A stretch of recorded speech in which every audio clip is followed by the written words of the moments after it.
Hallelujah, hallelujah, hallelujah. सबको जय मसीह की, प्रभु के नाम की महिमा हो। एक और बार हम लोग प्रभु की हजूरी में मिलने के लिए प्रभु ने मदद किया। मैं प्रभु का धन्यवाद करता हूँ। आइए आज का हमारा ध्यान के लिए हम वचन पढ़ेंगे। एजेकियल की किताब 18 अध्याय 31 वचन। एजेकियल की किताब 18 अध्याय 31 वचन हम पढ़ेंगे। अपने सब अपराधों को जो तुमने किए हुए हैं दूर करो, अपना मन और अपनी आत्मा बदल डालो।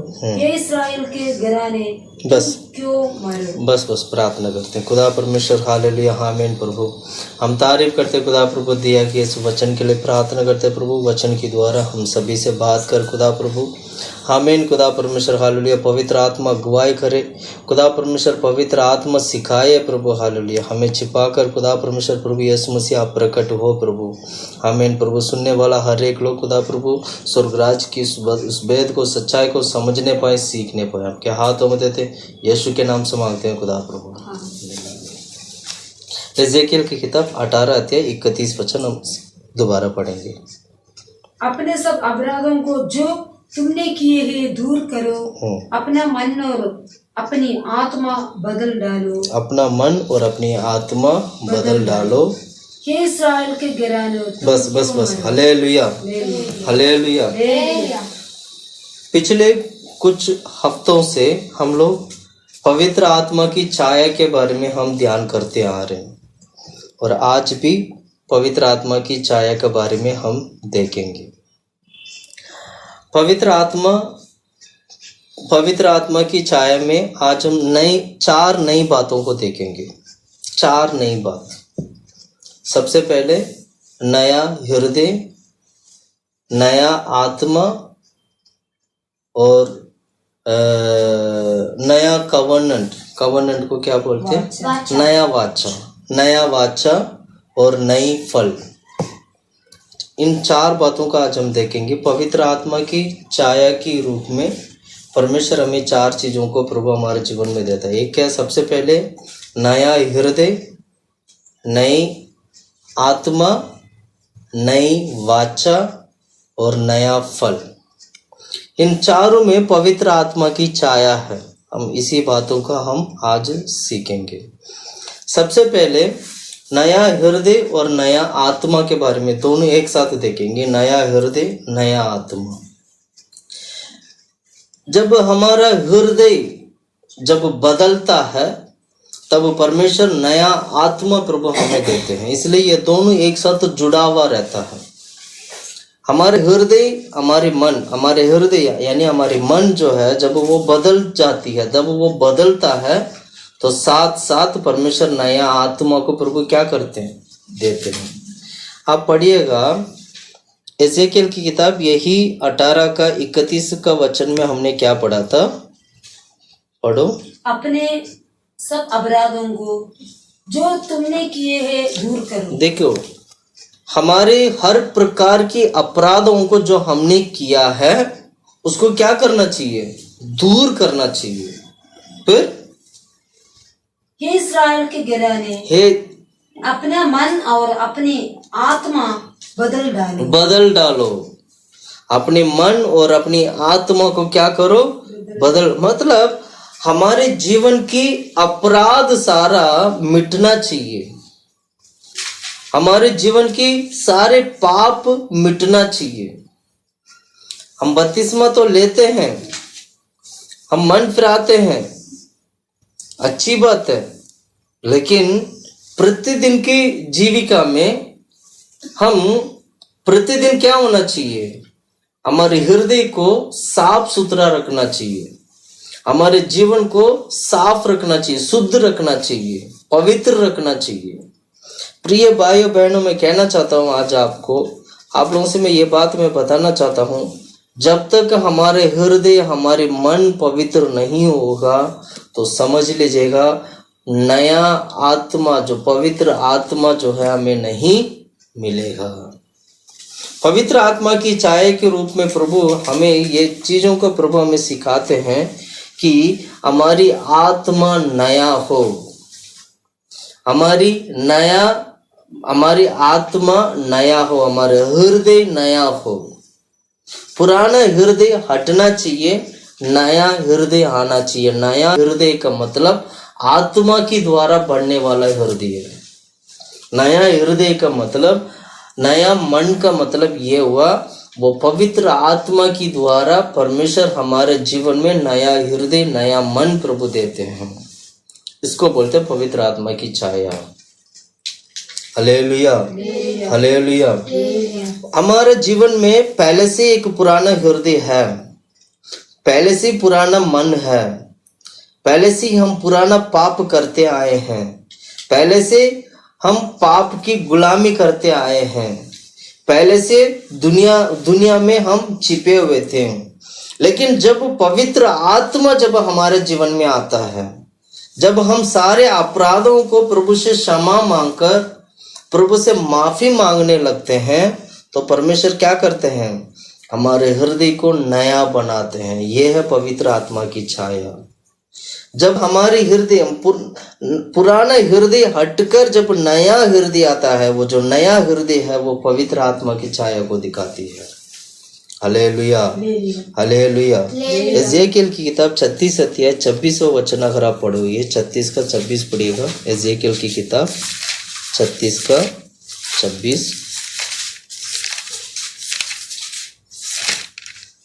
मैं तुमको नया मन दूंगा, मैं तुमको नया मन दूं। नया मन का मतलब वही हृदय हो गया ना। नया मन दूंगा और तुम्हारे भीतर नई आत्मा उत्पन्न करूंगा, तुम्हारी भीतर नई आत्मा उत्पन्न करूंगा।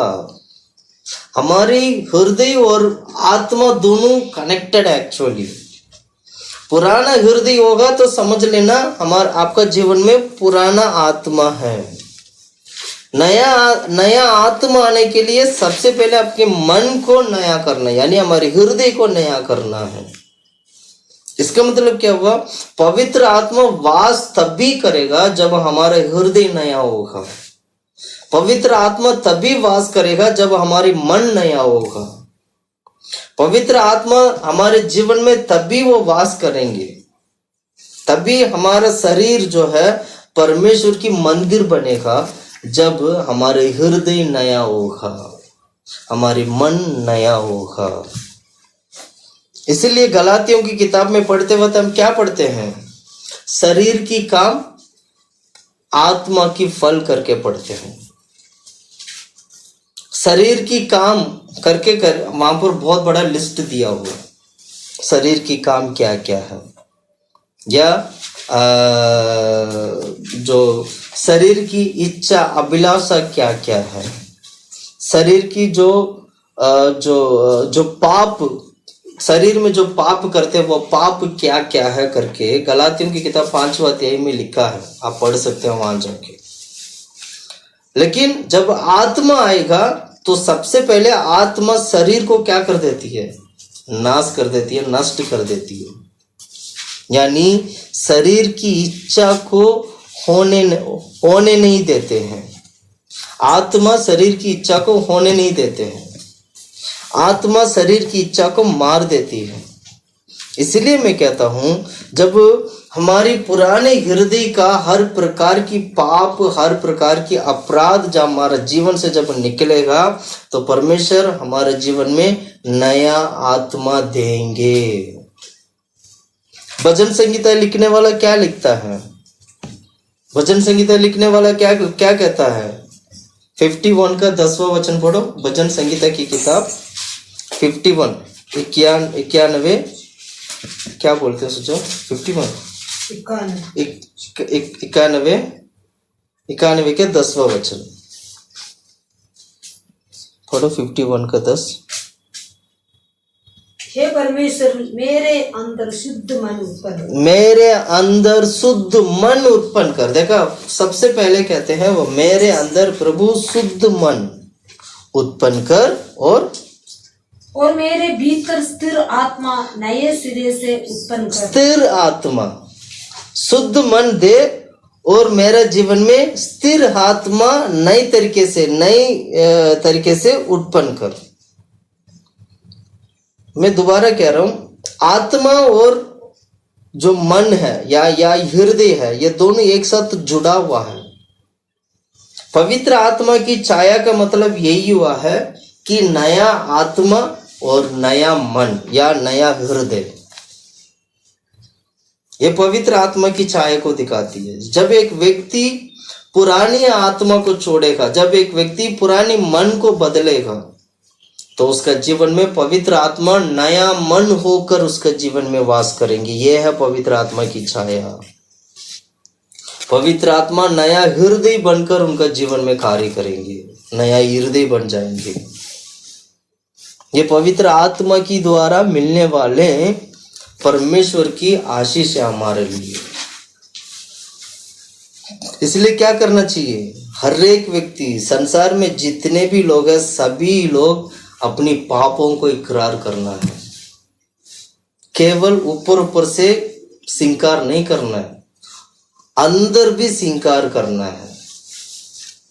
ऊपर की श्रृंगार नहीं, इनर मैन का भी श्रृंगार होती है। इनर मैन का श्रृंगार है पवित्रताएं।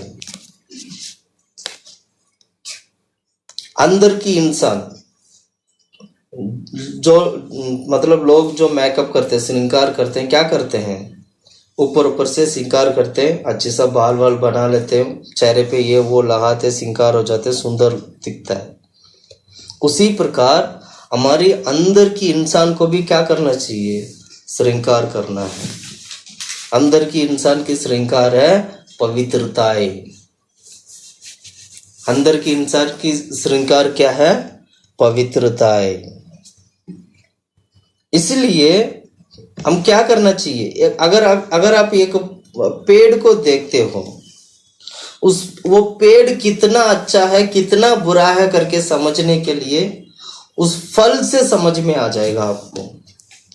फल खाओगे तो पेड़ कैसा है करके समझ में आ जाएगा।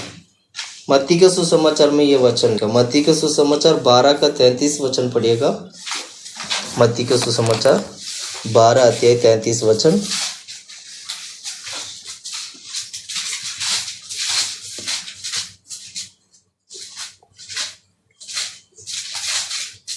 पढ़ो। अपनी संपत्ति बेचकर दान कर दो। 12 का 33 पढ़ना। मत्ती का सुसमाचार 12 का 33 पढ़ो। यदि पेड़ को अच्छा कहो तो उसके फल को भी अच्छा कहो, या पेड़ को निकम्मा कहो तो उसके फल को भी निकम्मा कहो, क्योंकि पेड़ अपनी फल ही से पहचान जाता है। पेड़ अपनी फली से क्या करते हैं? पहचान जाता है। पेड़ को पहचानना है तो उसके फल से समझ में आ जाता है कि ये पेड़ कितना अच्छा है, कितना बुरा है, कितना मीठा है, कितना कड़वा है। प्रिय भाइयों बहनों, मैं कहना चाहता हूँ आज आपको, पवित्र आत्मा का द्वारा आपका मन हृदय नया नहीं होगा या नया आत्मा नहीं बनेगा तो आप पहचान जाओगे, कोई भी व्यक्ति पहचान लेगा कि आपका हृदय में कितना कड़वापन है, आपका मन में कितना झूठापन है। इसलिए मैं कहता हूँ वचन में लिखा गया वचन के अनुसार जहाँ भी हमने एक पेड़ को पहचानने के लिए फल से समझ में आ जाता है कि वो पेड़ कैसा है। तो आप समझ सकते हैं इस बात को। इंसान का जीवन भी ऐसा ही है। उसका हृदय कैसा है, उसका मन कैसा करके अगर हम जान लेंगे तो पूरा इंसान के बारे में समझ में आ जाएगा। इसलिए क्या नाम है, एक और जगह पे एक वचन लिखा, आप मत्ती का सुसमाचार पढ़ना। मत्ती का सुसमाचार 23 का 26वां वचन पढ़िएगा। 23 का 26। हे अंधे फरीसी पगले कटोरे और। हाँ, यीशु मसीह फरीसियों को देकर कहते हैं कि हे अंधे लोग, फरीसियों को कहते हैं कि अंधे लोग, हे अंधे उन्हें देखे कहता है ना। 23 का 26 वचन पढ़ते हैं ना हम लोग। हाँ 26 पढ़ो। हे अंधे फरीसी, पगले कटोरे और ताली का भीतर से देखो फरीसियों के बारे में यीशु मसीह कैसे कैसे देखो उनको डांटते। 23वां वचन पढ़ना एक बार। 23वें वचन में क्या लिखा है? हे कपटी शास्त्रियों और फरीसियों। अब यहाँ पर कपटियों करके बोला क्योंकि उनके मन साफ नहीं था, उनका हृदय साफ नहीं था, है ना। और एक और 14 वचन पढ़ो। हे कपटी शास्त्रियों और फरीसियों। नहीं 24। हे अंधे अगुओ मतलब अंधा अगुवाई करने वाले लोग। अगुओ मतलब अगुवाई करना, रास्ता दिखाना, मार्ग दिखाना। अंधे अगुओ कौन होते हैं? जिसकी मन शुद्ध नहीं होता है। अंधे अगुआ कौन होता है? जिसके हृदय शुद्ध नहीं होता है। उसे देखकर यीशु मसीह कहते हैं परीक्षों को देखे कपटियों, ये अंधे अगुओ। कैसे कैसे नाम लेके देखो यीशु मसीह कैसे कैसे बुला रहे। आप 25वां वचन पढ़ो। हे कपटी शास्त्री और फरीसियों। ए कपटी शास्त्री और फरीसियों। कपटी, अंधे, ये सारा वर्ड था जो यीशु मसीह उनको लेकर बुलाते थे, पुकारते थे, है ना। आप 26वां वचन पढ़ो। हे अंधे फरीसियों, यहाँ पर दोबारा कहते हैं अंधे फरीसियों, पगले कटोरे और ताली को भीतर से मांझ की वे बाहर से भी स्वच्छ हो। हाँ, ये लोग क्या करते थे? ऊपर मांझते थे, अंदर नहीं मांझते थे। आप लोग बर्तन मांझते होंगे घर पे, गया अगर मान लो ग्लास को ले लीजिएगा, ग्लास को लेकर आप मांझते हैं, एक टम्बलर एक ग्लास को मांझ रहे हैं, क्या उस ग्लास को बाहर मांझ के अंदर नहीं मांझते? मान लेते हैं बाहर मांझ लिया और अंदर नहीं मांझा और ऐसे ही उसको रख दिया धो के, अंदर मांझा नहीं, सिर्फ बाहर मांझा और पानी से धो के रख दिया। क्या वो बर्तन शुद्ध होगा? क्या उस बर्तन में पानी पी सकते हैं? नहीं। और यही एग्जाम्पल यीशु मसीह उस परीक्षाओं को देकर कहते हैं। उन्हें पता है अंधे अगुओ मतलब अंधी तरीके से अगुवाई करने वाले लोगों, हे कपटी लोगों। तो बर्तन को जब साफ करते हो तो दोनों तरफ साफ करना होता है, बाहर भी साफ करना है, अंदर भी साफ करना है। हमारे हृदय हमारे हृदय बिल्कुल इसी तरह है। हमारे हृदय जो है एक बर्तन की समान है, उसको भीतर सफाई करना होता है। नाम के लिए हम बहुत सारे लोग नाम के लिए बोलते हैं, नाम के लिए जय मसीह की बोलते हैं, करते हैं, बाहर से प्यार करते हैं, लेकिन अंदर प्यार नहीं है, हृदय में प्यार नहीं है। ना मुंह से माफ करते हैं लेकिन हृदय में माफी नहीं होते हैं। बात करते वक्त प्रेज द लॉर्ड बोलते हैं, जय मसीह की बोलते हैं, लेकिन उनकी मन से वो प्रेज द लॉर्ड नहीं आता है, उनके हृदय से वो प्रेज द लॉर्ड नहीं आता है। दान भी डालते हैं तो मन से नहीं डालते हैं, मजबूरी में डालते हैं। इसका मतलब ये सब क्या किसको दिखाती है? हमारी हृदय साफ नहीं है, हमारी मन साफ नहीं है। इसलिए यीशु ने क्या कहा? अंदर भी सफाई करना है, बाहर भी सफाई करना है। इसलिए एक पेड़ का फल खाएंगे तो उस पेड़ के बारे में पूरा समझ लेंगे वो पेड़ कितना अच्छा है। Hallelujah, hallelujah. इसलिए शरीर की कामों को नष्ट करेंगे तो आत्मा बचेगा। आत्मा जीना चाहिए। हमेशा आत्मा और शरीर दोनों दुश्मन है। आत्मा और शरीर दोनों दुश्मन है। आत्मा जीना है तो शरीर की कामों को नष्ट करना होगा। रोमियो की किताब 8वां अध्याय 13 वचन अगर आप पढ़ोगे तो यही लिखा, आत्मा आत्मा जो है शरीर की कामों को नष्ट करता है। शरीर की काम नष्ट होना है, नष्ट होगा तो आत्मा जिएगा, है ना। पढ़िएगा 8:13 रोमियो की किताब 8वां अध्याय 13 वचन।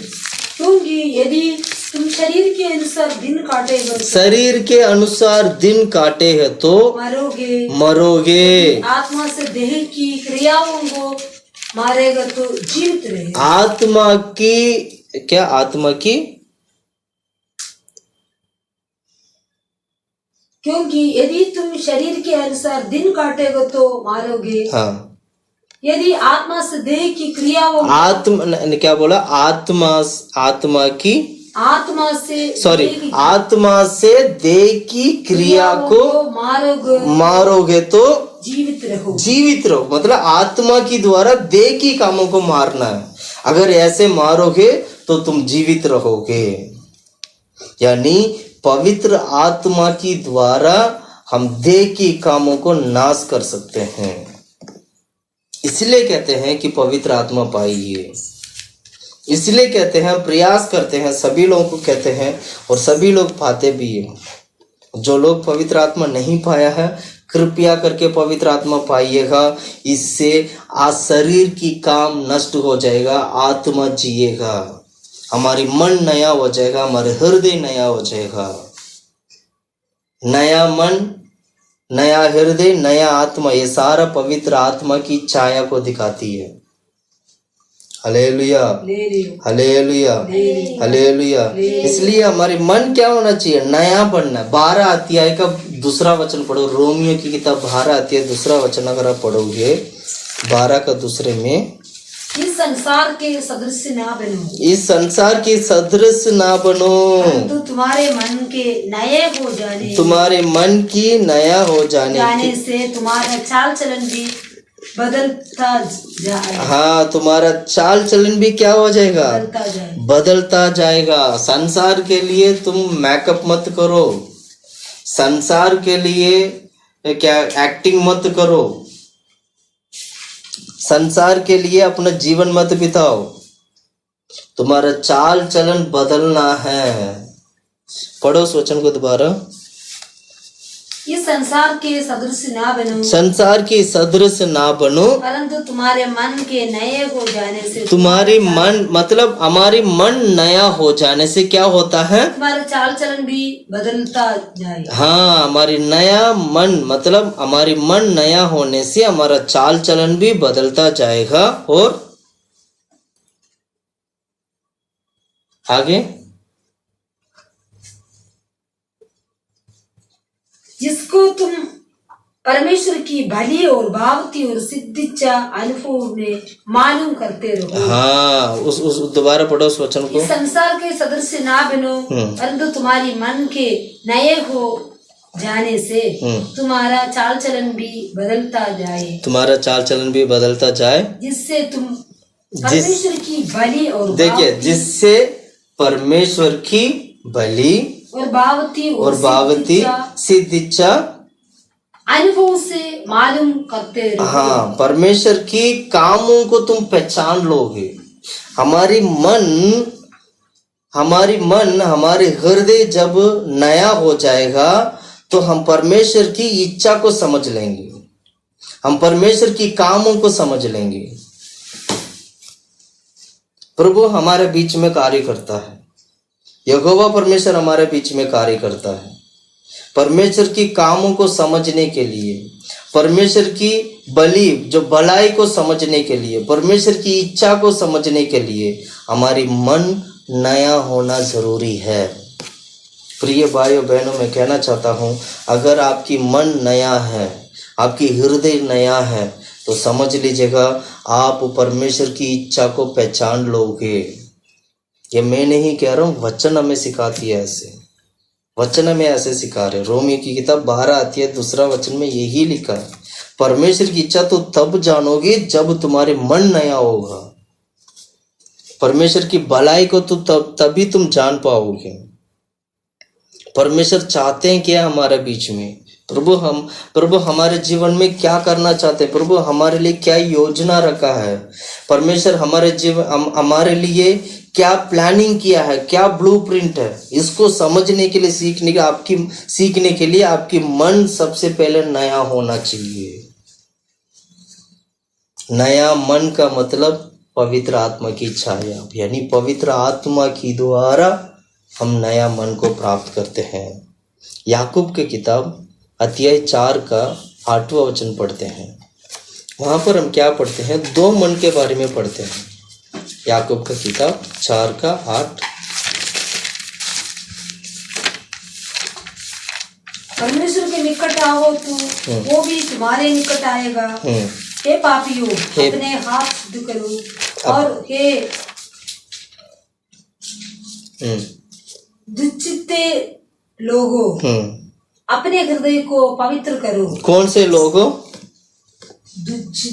दुश्चित्ते मतलब 2 मन की लोग,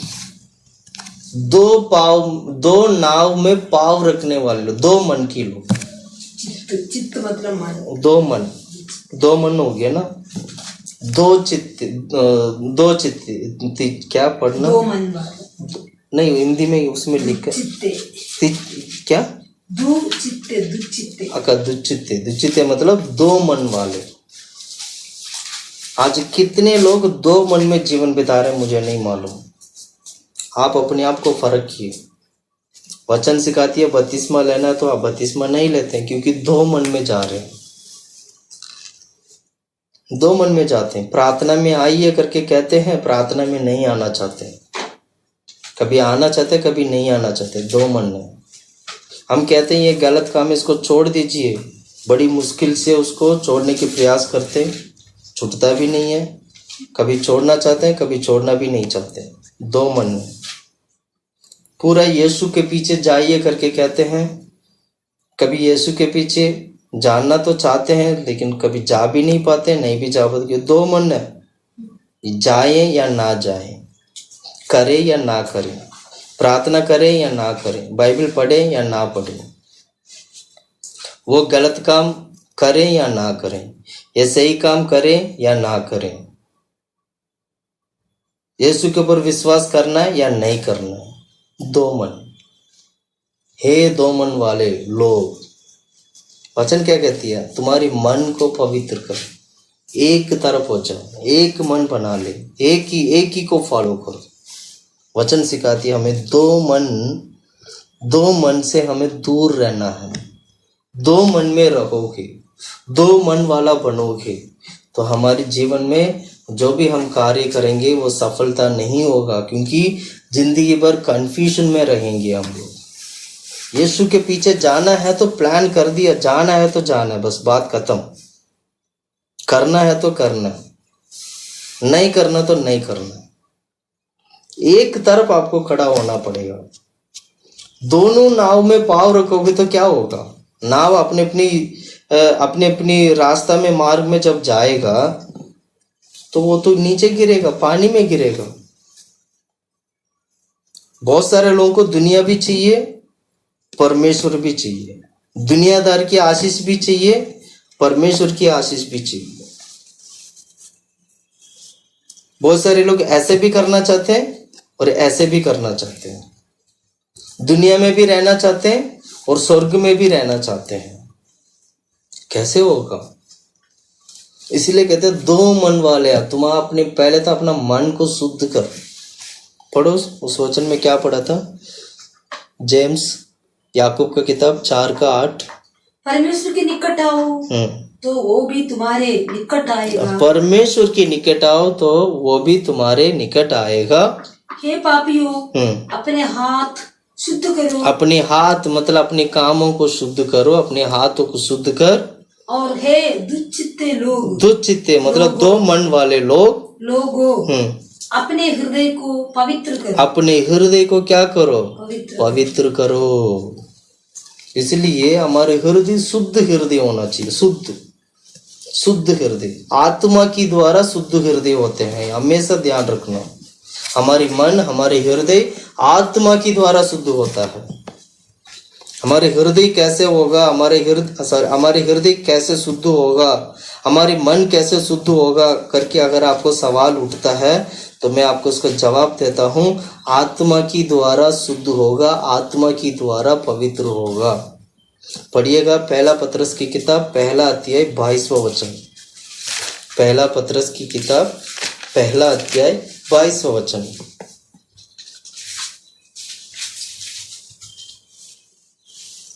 अतः जबकि तुमने भाईचारे की निष्कपट प्रेरितों के निमित्त सत्य के मानव से अपने मनों में पवित्र किया गया। सत्य को सुझा थोड़ा दोबारा ढंग से पढ़ो। अतः जबकि तुमने भाईचारे को निष्कपट प्रेरित के निमित्त, निष्कपट प्रेरित के नहीं, प्रेम होगा, निष्कपट प्रेम होगा। क्या पढ़ रहे हो? अतः जबकि तुमने भाईचारे के निष्कपट प्रीति के निमित्त, हाँ ये एक्चुअली प्रेम है ये, हाँ, और प्रीति के निमित्त सत्य की मानने से अपने मनों को, सत्य की माने मतलब सच्चाई को मानने से अपनी मनों को पवित्र किया गया, पवित्र किया है। तो तन मन लगाकर एक दूसरे से अधिक प्रेम रखो। हाँ, यहाँ पर है ना आत्मा के बारे में लिखा नहीं है, लेकिन सत्य करके जो लिखा है, सत्य की मानने से, एक्चुअली आत्मा, सच्चाई की आत्मा को मानने से। इसका मतलब क्या हुआ? पवित्र आत्मा की द्वारा तुम्हारी मन शुद्ध होगा। इसका अर्थ ये है। मैं तमिल बाइबल पढ़ रहा हूँ। तमिल बाइबल में बिल्कुल क्लियर लिखा है, आवियनाले सत्यத்திற்கு கீழ்ப்படிந்து, मतलब आत्मा की द्वारा सच्चाई को मानकर। पढ़ो सोचन को दोबारा। सत्य के मानने से अपने मनों को पवित्र किया गया, अपनी मनों को पवित्र किया। सुझाव 22वां वचन दोबारा हम पढ़ेंगे एक और बार, बोल। अतः जबकि तुमने भाईचारे की निष्कपट प्रीति के निमित्त सत्य के मानने से अपने मनों को पवित्र किया गया। हाँ, तो सत्य, हाँ, यहाँ पर आत्मा करके लिखा नहीं है, एक्चुअली सत्य की मानने से, सत्य की आत्मा को मानने से, यानी पवित्र आत्मा जो है सत्य की आत्मा है। आज हम जो सच्चाई जो सीखते हैं ये सत्य की आत्मा है। मैं तमिल बाइबल में पढ़ता हूँ तो यहाँ पर बिल्कुल क्लियर, वेरी क्लियर है। इंग्लिश में भी ऐसा ही है, लेकिन हिंदी में ऐसे लिखा नहीं है, सत्य की मानने से करके लिखा है। एक्चुअली आत्मा की द्वारा सच्चाई को मानने से हम क्या होंगे? मानने से क्या होगा? मानने से अपने मनों को पवित्र किया है, अपनी मनों को पवित्र किया है। इसका मतलब क्या हुआ? पवित्र आत्मा की द्वारा तुम्हारी मन पवित्र होता है, यानी तुम्हारी हृदय पवित्र होता है, आत्मा पवित्र होता है, हमारी जो आत्मा है वो पवित्र होता है। इसलिए क्या करना चाहिए? हमारे हृदय मन पवित्र होने के लिए पवित्र आत्मा को पाना है। इसको बोलते हैं पवित्र आत्मा की द्वारा नया मन, नया हृदय मिलना, यानी नया हृदय, नया मन जो है पवित्र आत्मा की छाया को दिखाती है। पवित्र आत्मा की छाया का मतलब नया मन, नया हृदय, नया आत्मा पवित्र आत्मा की छाया है, क्योंकि पवित्र आत्मा नया मन होकर हमारे जीवन में वास करता है। पवित्र आत्मा नया हृदय होकर हमारे जीवन में वास करता है। पवित्र आत्मा नया आत्मा बनकर हमारे जीवन में वास करता है। प्रिय भाइयों बहनों, मैं आज आपको कहना चाहता हूँ, क्या आपने नया हृदय यानी नया मन को पाया है आज? क्या आपने नया आत्मा को पाया है आज? अपने आप को फर्क है देखिएगा। आज हम नया हृदय को पाना चाहिए, नया आत्मा को पाना चाहिए। ये दोनों पॉइंट, ये दोनों एक साथ है, ये दोनों एक साथ है। अब हम तीसरा पॉइंट देखेंगे। तीसरा पॉइंट है नया वाचा। तीसरा पॉइंट क्या है?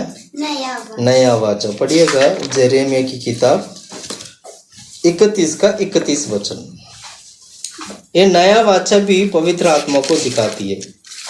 हम ये पढ़ते हैं यिर्मयाह की किताब 31 अध्याय 31 वचन। फिर यहोवा की ये भी वाणी है, सुन ऐसे दिन आने वाले हैं, ऐसा दिन आने वाले हैं जब मैं इस्राएल और यहूदा के घरानों से नई वाचा बांधूंगा। नया वाचा बांधूंगा। ऐसा दिन आएगा और इस्राएल और यहूदा की घराना से मैं क्या करूंगा? नया वाचा बांधूंगा और इस्राएल के बांधूंगा और उस वाचों की समान ना होगी जो मैंने उनके पुरखाओं से उस समय बांधी थी। जो मैं वो उस वाचा के समान नहीं होगा जो मैं पुरखाओं के साथ जो मैंने वाचा बांधा था, जब मैं उनका हाथ पकड़कर उन्हें मिस्र देश से निकाल लाया। क्योंकि यद्यपि मैं उनका पति था, तो भी उन्होंने मेरी वो वाचा तोड़ डाली। बस हालेलुया। पहले तो हमें सीखना होगा ये नया वाचा क्या है, हमें समझना होगा ये नया वाचा है क्या।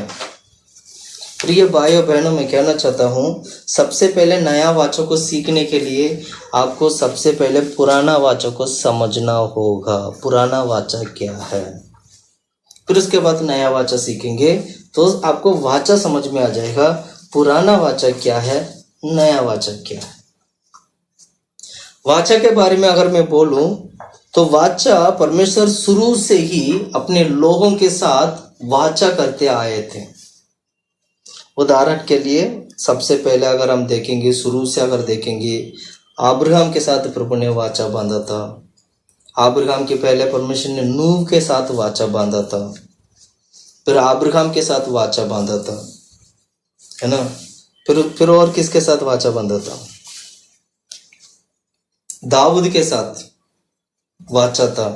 परमेश्वर ने दाऊद के साथ वाचा बांधा, दाऊद का वाचा, दाऊद की साथ वाचा। फिर उसके बाद आखिरी में यीशु मसीह नया वाचा आया। परमेश्वर क्या करते थे? वाचा इसलिए बांधा जाते थे। मूसा के साथ भी वाचा बांधा था। मूसा के साथ जो वाचा बांधा था वो उस वाचा की चिन्ह है जो नया क्या नाम है, क्या बोलते हैं उसको, जो संडे जो आराधना करते हैं, ये वाचा की चिन्ह है। ये मूसा के साथ वाचा किया था। मूसा के साथ किया हुआ वाचा के अनुसार हम परमेश्वर से क्या करते हैं? परमेश्वर की प्रभु की हजूरी में क्या मनाते हैं? पवित्र दिन। इसको हिंदी में क्या बोलते? पवित्र दिन या विश्राम दिन। आई एम वेरी सॉरी, ये शब्द ही नहीं आया मेरे मुंह से, निकला नहीं ये शब्द। विश्राम दिन मनाते हैं।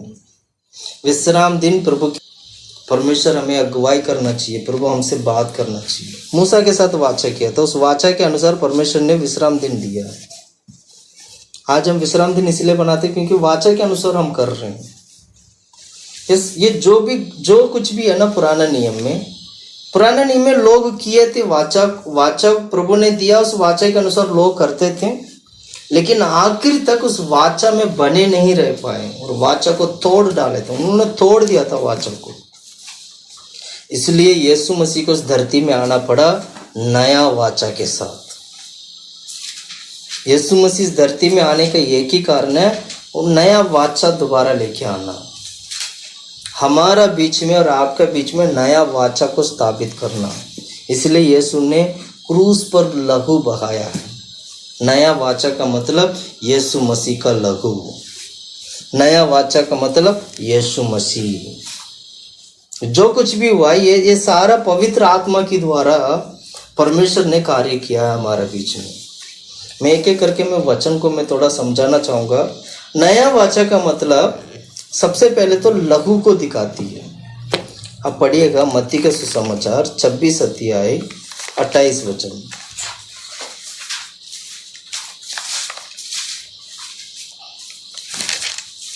26 अध्याय 28 वचन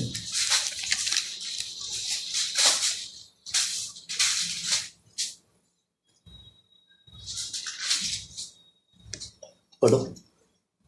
क्योंकि वो वाचा का मेरा वो लहू है जो बहुतों के लिए पापों को क्षमा के निमित्त बहाया जाता है। बहुतों के लिए पापों के निमित्त बहाया गया यीशु का लहू नई वाचा है। जब हम कम्युनियन लेते हैं, कम्युनियन में हम दाखरस पिलाते हैं सबको, रोटी तोड़ते हैं, दाखरस पिलाते हैं। जो दाखरस जो होते हैं वो यीशु की लहू का चिन्ह है। वो उस दाखरस को हम ये यीशु की लहू मानकर, चिन्ह है, उसकी छाया है, ये मानकर हम क्या करते हैं, पिलाते हैं। और वो जो यीशु का लहू जो है नई वाचा है, यानी यीशु का लहू जो है हमारे लिए नया वाचा बनकर प्रभु परमेश्वर हमारे जीवन में कार्य करता है। इसलिए पौलुस भी क्या कहता है, नया वाचा की सेवकाई हम करते हैं। पौलुस कहता है हम जो सेवा करते हैं, हम जो सेवा कर रहे हैं, ये नई वाचा की सेवकाई है, ये यीशु का सेवकाई है। ये इस सेवा में यीशु है, इस सेवा में पवित्र आत्मा है, इस सेवा में यीशु का लहू है। ये नया वाचा है ये हमारे लिए। पढ़िएगा 2 कुरिन्थियों की किताब 3 अध्याय 6 वचन पढ़ो, जल्दी निकालो, जल्दी पढ़ो। 2 कुरिन्थियों की किताब 3 अध्याय 6 वचन। जिसने हमें नई वाचा के सेवक होने के लिए योग्य भी किया, जिसने हमें नई वाचा की सेवक होने की योग्य भी किया। शब्द के सेवक नहीं, शब्द की सेवक, वरन आत्मा के, क्योंकि शब्द मारता है पर आत्मा जिलाता है। हाँ, वरन आत्मा की सेवक। प्रिय भाइयों बहनों, मैं कहना चाहता हूँ, जो सेवक है वह आत्मा की सेवक है, आत्मा की द्वारा करने वाली सेवकाई है। इसलिए वाचा आत्मा की द्वारा हम करते हैं। नया वाचा जो है वो आत्मा की द्वारा करने वाली सेवकाई है। इसलिए ये नया वाचा पवित्र आत्मा की छाया को दिखाती है। क्या हम दोबारा उस वचन को पढ़ें? 2 कुरिन्थियों की किताब 3 अध्याय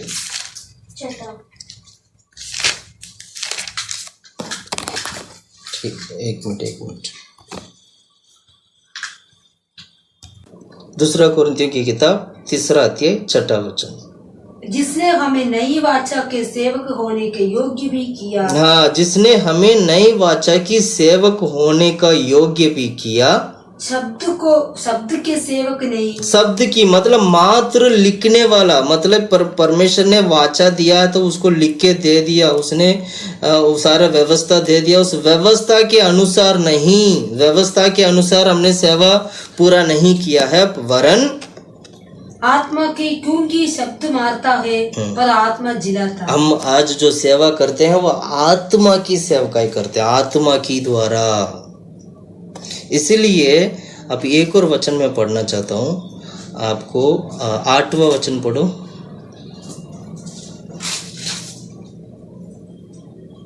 7वां वचन से ही पढ़ना, कोई बात नहीं, 7वां वचन से पढ़ो।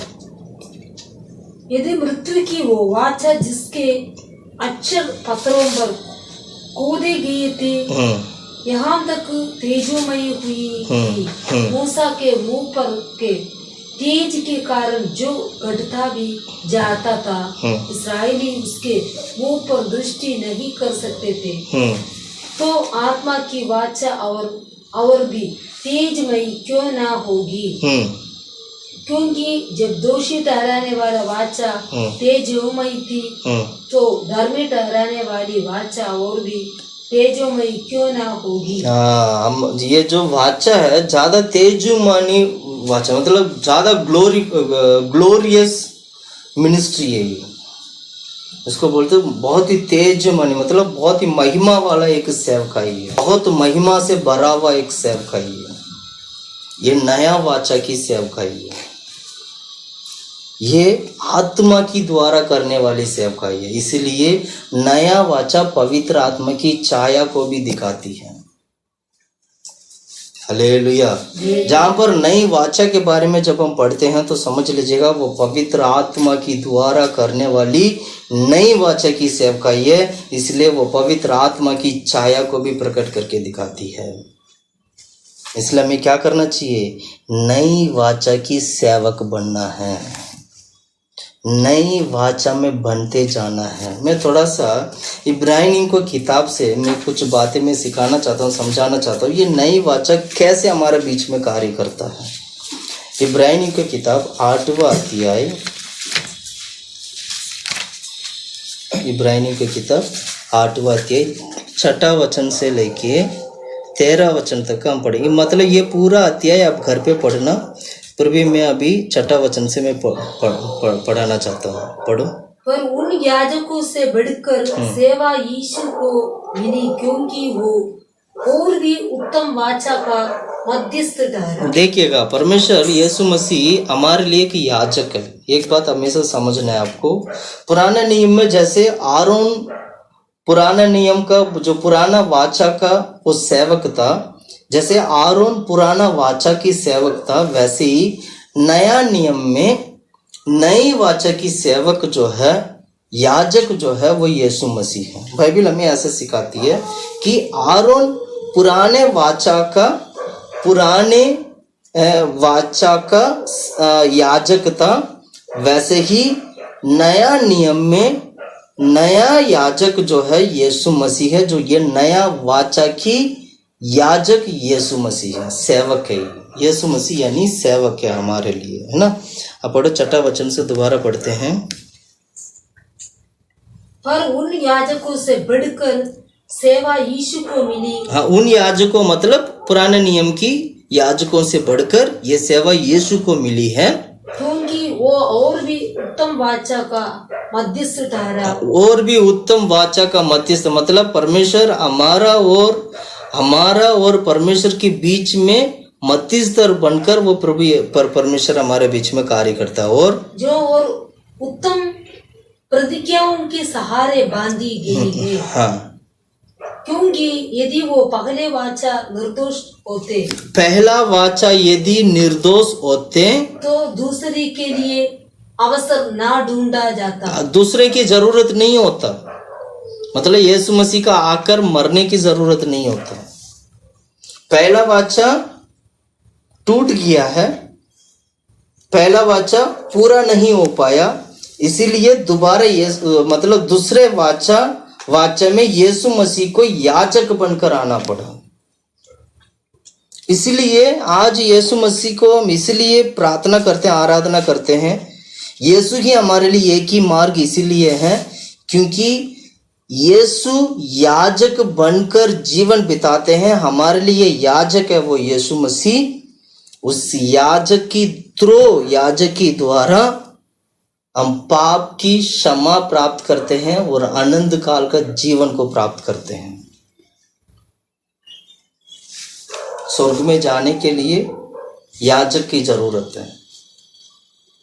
पाप से मुक्ति पाने के लिए याजक की जरूरत है। आपकी पाप धोया जाने के लिए याजक की जरूरत है। याजक क्या करता है? वो लहू निकालकर उसकी पाप के लिए, उसकी पाप की क्षमा के लिए परमेश्वर से विनती मांगता है। याजक का काम है ये। तो ये काम करने के लिए कोई एक अच्छा व्यक्ति चाहिए। वाचा को पूरा करने वाले याजक होते हैं। हमेशा ध्यान रखना, वाचा को पूरा करने वाले याजक जो है वाचा को पूरा करते हैं। याजक वाचा को पूरा करने के लिए नियुक्त किया जाता है। लेकिन पुराने नियम में वो याजक जो है उस वाचा को पूरा नहीं कर पाया। नया नियम में यीशु मसीह जो है इस वाचा को पूरा करते हैं। इसलिए यीशु ने क्या किया, स्वयं अपना खुद का लहू दे दिया ताकि नया वाचा पूरा हो सके। पुराने नियम में आरोन अपना खुद का लहू नहीं दिया, वो भेड़ बकरी का लहू वो चाहता था, लेकिन यीशु मसीह ने क्या किया, भेड़ बकरी नहीं, खुद का लहू दे दिया। ये दोनों में अंतर यही है।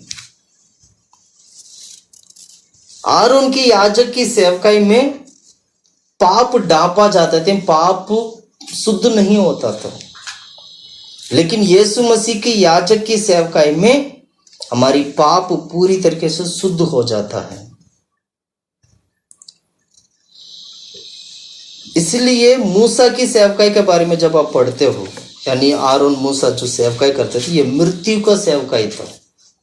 कुरिन्थियों की किताब में यही पढ़ते हैं, 2 कुरिन्थियों की किताब 3 अध्याय में पूरा पढ़ो भी यही पढ़ते हैं, मृत्यु की सेवकाई है। लेकिन जो यीशु मसीह का जो सेवा है, जो हमारे लिए याजक बनकर नया वाचा लाकर प्रभु हमारे बीच में जो मध्यस्थ होकर जो कार्य करते हैं, जो सेवा करते हैं, ये अनंत काल का जीवन की सेवकाई है। इसमें मृत्यु नहीं है। इसलिए प्रकाशित वाक्य में पढ़ते वक्त हम क्या पढ़ते हैं, जो व्यक्ति पहला पुनरुत्थान में भाग लेता है उसके ऊपर दूसरा मृत्यु का अधिकार नहीं। इसलिए मसीह में मरने वाला हर एक व्यक्ति पुनरुत्थान को प्राप्त कर मसीह में जीवित होते हैं, क्योंकि यीशु मृत्यु को जय पाया है। यीशु मसीह मरकर तीसरा दिन मृत्यु को जीत लिया था। ये यीशु मसीह का सेवकाई है। इस सेवा में यीशु ही मध्यस्थ है। आप आगे वचन पूरा पढ़ो, थोड़ा सा पढ़ेंगे तो और बहुत कुछ सीख लेंगे हम लोग। पढ़ो 8वां वचन से पढ़ो। पर वो उन पर दोष लगाकर कहता गए, प्रभु कहता गए, देखो वे दिन आते हैं कि मैं इस्राएल के घराने के साथ और यहूदा के घराने के साथ नई वाचा बांधूंगा। ये उस वाचा के समान ना होंगे जो मैंने उनकी बापदादों के साथ पूर्व लोगों के साथ जो वाचा परमेश्वर ने बांधा था, उस वाचा के समान नया वाचा नहीं होगा। कितना तसल्ली देती है ये वचन सारे हमारे जीवन के लिए, हमारे जीवन की कितना उद्धार देती है ये वचन सारे, कितना शांति देता है ये वचन सारा सुन के। पूर्व लोगों की तरह हमारे जीवन में नहीं होगा। इसको बोलते हैं यीशु मसीह का प्यार, इसको बोलते हैं परमेश्वर की पिता की प्यार। ये इकलौता पुत्र को जो दे दिया ना, वो काम किया है। ये प्रभु का प्यार है हमारे लिए। पूर्व लोगों की समान जैसे जो वाचा किया था, जो काम किया था, वैसे नहीं होगा इस बार। प्रिय भाइयों बहनों, मैं कहना चाहता हूँ, जितने भी लोग आज मेरा आवाज को सुनते हैं, मैं आपको कहना चाहता हूँ, प्रभु यीशु ही मार गया हमारे लिए। प्रभु यीशु हमारे लिए जीवन दिया है। प्रभु यीशु मसीह हमारे लिए मरकर वो तीसरा दिन जी उठा है। इससे बढ़कर क्या चाहिए हम लोगों को? उसने अपना जीवन को दे दिया है आपके लिए, इससे बढ़कर क्या चाहिए? जिसने अपना मृत्यु को चखा है हमारे लिए, उसने मृत्यु को चखा है। और तीसरा दिन, मैं कहता हूं, तीसरा दिन जी उठा है, वो भी हमारे लिए। हमारा परमेश्वर जीवित परमेश्वर है। मैं हमेशा कहता हूं, हमारा परमेश्वर जीवित परमेश्वर है। वो तीसरा दिन जी उठा है, वो भी हमारे लिए। मरा भी हमारे लिए, जीवित हुआ है, वो भी हमारे लिए। इसलिए पुराने जो क्या नाम है, जो वाचा है, वो वाचा की तरह नहीं है, ये नया वाचा है। आगे पढ़ो, आगे क्या लिखा? और 10वां वचन से पढ़ो। फिर प्रभु कहता है कि जो वाचा मैं उन दिनों के बाद इस्राएल के घराने के साथ बांधूंगा, वो ये है कि मैं अपनी व्यवस्था को उनके मनों में डालूंगा। हाँ, अपनी व्यवस्था को उनकी मनों में डालूंगा। और उसे उनके हृदय पर लिखूंगा, और हृदय पे लिखूंगा, और हृदय पे परमेश्वर की जो व्यवस्था, परमेश्वर की व्यवस्था है अपने हृदय में लिखेंगे, यही वाचा है। और आगे पढ़िएगा, और मैं उनका परमेश्वर ठहरूंगा, और मैं उनका परमेश्वर ठहरूंगा। ये वाचा है परमेश्वर हमारे साथ करते हैं, सदा तुम्हारे लिए मैं तुम्हारा परमेश्वर बनकर रहूंगा। प्रभु कहते हैं हमें देखकर, हम लोगों को देखकर कहते हैं मैं तुम्हारा परमेश्वर बनकर ठहरूंगा, और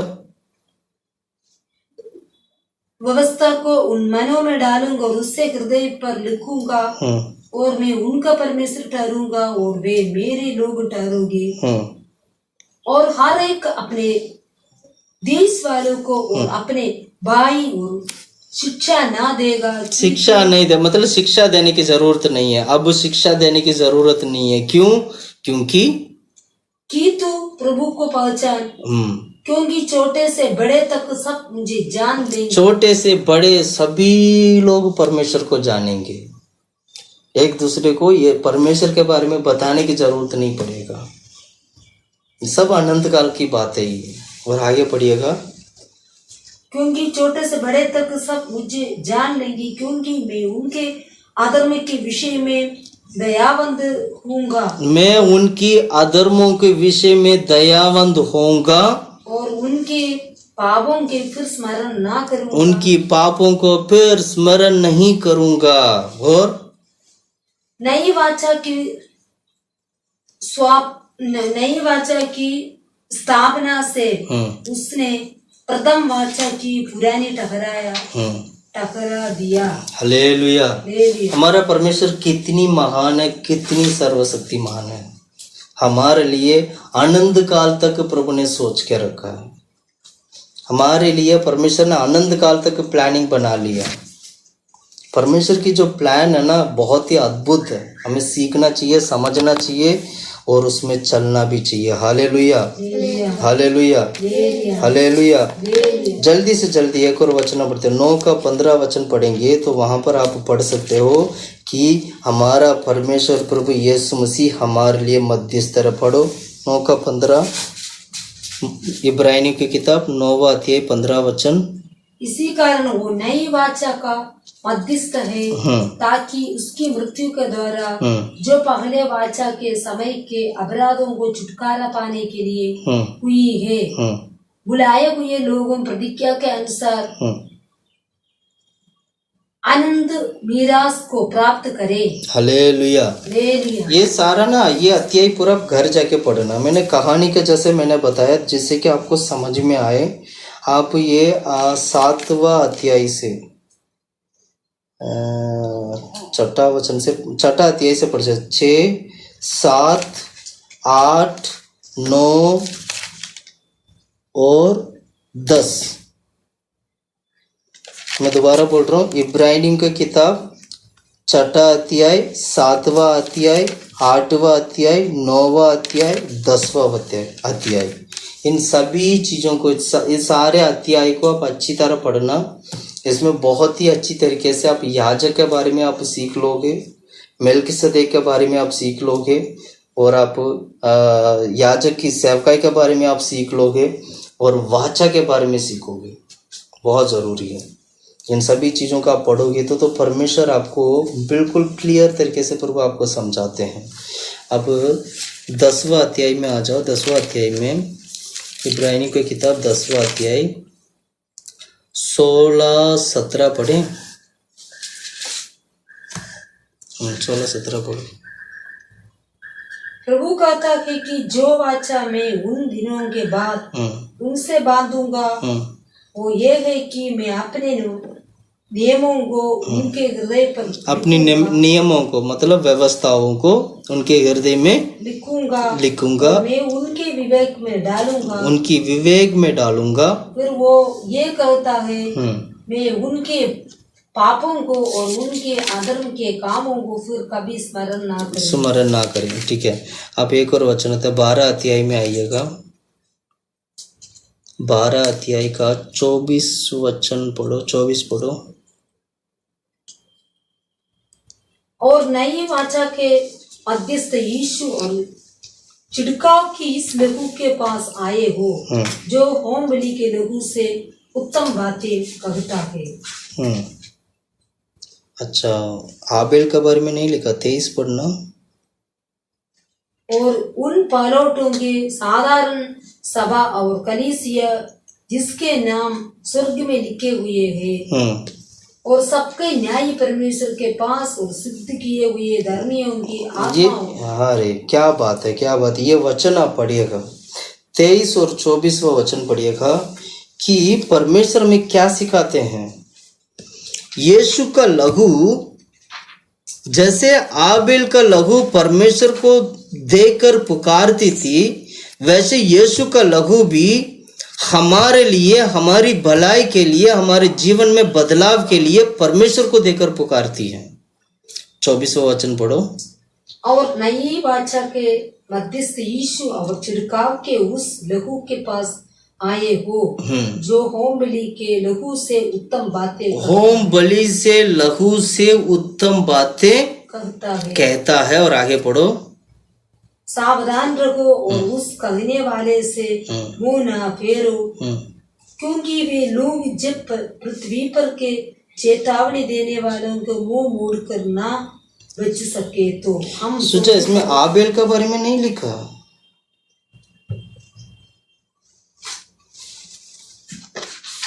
इब्रानी की किताब 12 अध्याय 24वां वचन में आबेल के बारे में भी लिखा है। तो पढ़ रही है। और नई वाचा के मध्यस्थ यीशु और छिड़काव के उस लहू के पास आए हो, जो हाबिल के लहू से उत्तम बातें। तो क्या पढ़ा था तुमने पहले? होम बलि करके पढ़ते हो। हाबिल लिखा वहां पर और होम बलि पढ़ते हो। हाबिल दोबारा पढ़ो वचन को। और नई वाचा के मध्यस्थ यीशु और छिड़काव के उस लहू के पास आए हो, जो हाबिल के लहू से उत्तम बातें करता। आबेल की लहू से उत्तम, मतलब आबेल की लहू भी परमेश्वर को देकर पुकारते थे, उससे भी उत्तम बातें यीशु का लहू पुकारती है। ये लिखा है इसमें। और आप बढ़ते हो होम बलि ऐसे लिखा, होम बलि, वो आबेल करके लिखा। आबेल का लहू जो है परमेश्वर को देकर पुकारता था। अब जेनेसिस की किताब में आप इसको पढ़ सकते हैं। उत्पत्ति के किताब में अगर आप पढ़ोगे, कायन और आबेल के बारे में आप पढ़ोगे, उसमें आबेल का लहू जो है परमेश्वर को देकर पुकारते थे। ऐसा ही नया नियम में भी यीशु का लहू हमारी भलाई के लिए, हमारी उद्धार के लिए यीशु का लहू परमेश्वर को देकर पुकारती है। यीशु का लहू परमेश्वर को देकर पुकारती है, हमारे लिए उद्धार मांग कर देती है। ये है परमेश्वर की वचन, ये है सच्चाई हमारे लिए। ये है यीशु का लहू, ये है मध्यस्थ जो यीशु मसीह है, ये है हमारी याजक है, ये है हमारी राजा है, ये है पवित्र आत्मा की छाया है हमारे लिए। ये नया वाचा जो है पवित्र आत्मा की छाया है, जो आत्मा की द्वारा प्रभु हमारे जीवन में किया है। इसलिए हम जो सेवकाई करते हैं और नई वाचा की सेवकाई करते हैं, और वो सेवा आत्मा की द्वारा करने वाली सेवकाई है। इसलिए ये सेवा मरता नहीं है। मूसा की सेवकाई में मृत्यु था, लेकिन नया नियम जो यीशु मसीह के द्वारा जो करने वाले नई वाचा की जो सेवकाई है, इसमें मृत्यु नहीं है, इसमें जीवन है। आज जितने भी लोग प्रभु यीशु मसीह के ऊपर विश्वास करते हैं, वे सारे लोग मृत्यु को नहीं, जीवन को प्राप्त करते हैं। प्रभु यीशु मसीह के द्वारा हम इन चीजों को, सभी चीजों को पाते हैं। Hallelujah, hallelujah, hallelujah. इसलिए इसको बोलते हैं आनंद काल का वाचा भी बोल सकते हैं, आनंद काल का वाचा। इब्रानी को किताब 13 अध्याय 20वां वचन पढ़ो 13 का 20। अभिशांति दाता परमेश्वर जो हमारे प्रभु यीशु को, जो भेड़ों का महान रखवाला है, सनातन वाचा के लहू, सनातन वाचा, इसको बोलते हैं आनंद का, इटर्नल, इटर्नल कवनेंट, सनातन वाचा। प्रिय भाइयों बहनों, मैं कहना चाहता हूं परमेश्वर सनातन वाचा के साथ हमारे बीच में कार्य करता है। हमें डरने की आवश्यकता नहीं है, मुंह फिरने की आवश्यकता नहीं है, विश्वास ना करने की आवश्यकता, विश्वास करना चाहिए। अभी विश्वास क्यों, इतना क्यों सोचते हो आप यीशु मसीह के बारे में? मैं तो कहता हूँ आंख बंद करके हमें विश्वास कर सकते हैं हम, क्योंकि परमेश्वर यीशु मसीह अनंत काल की वाचा के साथ हमारे बीच में आया है।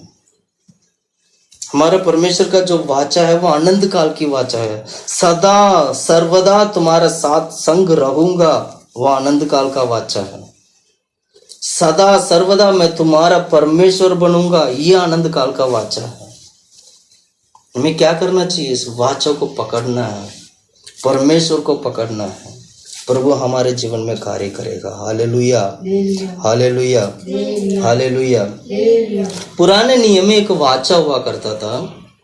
वाचा ये था कि कतना करना। इसलिए पौलुस क्या कहते हैं, कतना के बारे में पौलुस क्या कहते हैं? पुराने नियम की लोगों को कतना करने से उनको विश्वास आता था, हमने कतना कर लिया, अब हम इस्राएल बन गए, हम इस्राएल परमेश्वर का संतान हो चुके हैं। उनका यही विश्वास था पुराने नियम की लोगों को, इस्राएल लोगों को। और यही बात जब पौलुस कहते हैं तो वो क्या कहते हैं? उस मांस के ऊपर हमें विश्वास नहीं है। आप उस वचन को पढ़ो, आपको और अच्छी तरह समझ में आएगा। फिलिप्पियों की किताब 3 अध्याय 3 वचन। फिलिप्पियों की किताब 3 अध्याय 3 वचन पढ़ो। क्योंकि खतना वाले तो हम ही है जो परमेश्वर के आत्मा की अगुवाई से उपासना करते हैं। हाँ, हम कैसे उपासना करते हैं? आत्मा की अगुवाई से उपवास करते हैं, इसलिए हम हैं असली खतना वाले। पढ़ो पढ़ो, दोबारा पढ़ो उस वचन को। क्योंकि खतना वाले तो हम ही हैं। हाँ, खतना वाले तो हम ही हैं, हम हैं असली खतना वाले जिनका खतना हुआ है। इसका मतलब पुराने नियम की संत लोग क्या झूठा खतना वाले थे? वो झूठा खतना वाले नहीं था, लेकिन उनका जीवन में भी यीशु मसीह आए थे और वो भी उद्धार पाए हैं। उनका खतना मात्र उस मांस के ऊपर, खतना करने वाला जो मांस होते हैं उस मांस के ऊपर उनको भरोसा था कि हम खतना कर लिए हैं। लेकिन नया नियम की खतना ऐसे नहीं है। पढ़ो पढ़ो। आत्मा से, आत्मा की द्वारा हमारी खतना जो होती है कैसे होती है? आत्मा की द्वारा। क्योंकि खतना वाले तो हम ही हैं जो परमेश्वर की आत्मा की अगुवाई से उपासना करते हैं। मतलब परमेश्वर की आत्मा की द्वारा, अगुवाई की द्वारा हम उपासना करते हैं। यानी आत्मा की द्वारा हमें खतना हुआ है, हमारे हृदय की खतना, मन फिराव की खतना। नया नियम में खतना का मतलब मन फिराना, हमारे हृदय की खतना मतलब हृदय में मन फिराव आना। इसलिए बोलते हैं आत्मा में हम आराधना कर, उपासना करते हैं, आराधना करते हैं। लेकिन पुराने नियम में उनका हृदय में खतना नहीं था। उनकी खतना उस ओरिजिनल जो मांस की खतना हुआ करता था। लेकिन नया नियम में हमारे हृदय में खतना हुआ है। ये खतना कौन सा खतना? मन फिराव की खतना है। ये आत्मा की द्वारा होने वाली खतना, इसलिए आत्मा में हम आराधना करते हैं। इस बात का हमें बहुत खुश है। तो ये नया ये भी वाचा था। वाचा के कारण खतना करने के लिए कहा गया था। वाचा के कारण वाचा दिया था, उस वाचा के चिन्ह के लिए परमेश्वर ने कहा था तुम खतना भी करो, ये था चिन्ह। ये सारे वाचा पूरा नहीं हो पाया आखिर तक, उसके बदले में परमेश्वर प्रभु यीशु मसीह हमारे बीच में आकर सभी चीज़ों को, सभी ज़रूरतों को नया वाचा में पूरा किया। Hallelujah, hallelujah. अभी तक हमने 3 पॉइंट देखा है। सबसे पहले क्या देखा था? नया हृदय, और नया दूसरा नया आत्मा, तीसरा हमने क्या देखा? नया वाचा। ये तीनों किसको दिखाती है? पवित्र आत्मा की छाया। चौथा हम देखते हैं नया फल। चौथा क्या है? नया फल। नया फल भी पवित्र आत्मा की छाया को दिखाती है। अब ये फल के बारे में मैं थोड़ा सा जल्दी में ख़त्म कर दूंगा, जल्दी से जल्दी पढ़ते हैं। एजेकियल की किताब 47, एजेकियल की किताब 47 अध्याय 47 को हिंदी में क्या बोलते हैं? 46, 47, 47 का 12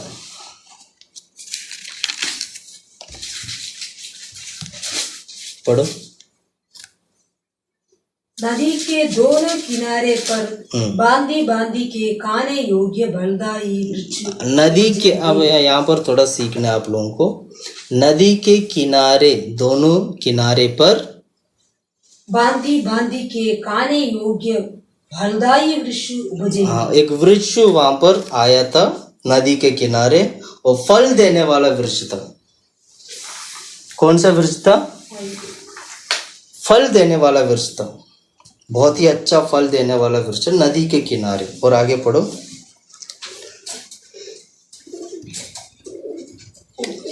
वृक्ष उपजेगी जिनके पत्ते ना मुरझाएंगे, जिनकी पत्ते ना मुरझाएंगे, और उनकी फल ना भी कभी बंद ना होगा। उनका फल कभी बंद ना होगा, क्योंकि नदी का जल पवित्र स्थान से निकलता है। नदी का जो जल है वो पवित्र स्थान से निकलता है। उनमें महीने महीने नए नए फल लगोगे।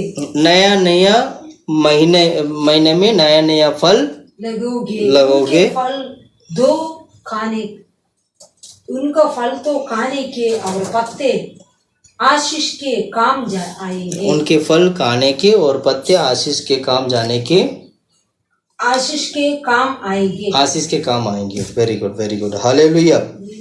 यहाँ पर हम पढ़ते हैं फल के बारे में।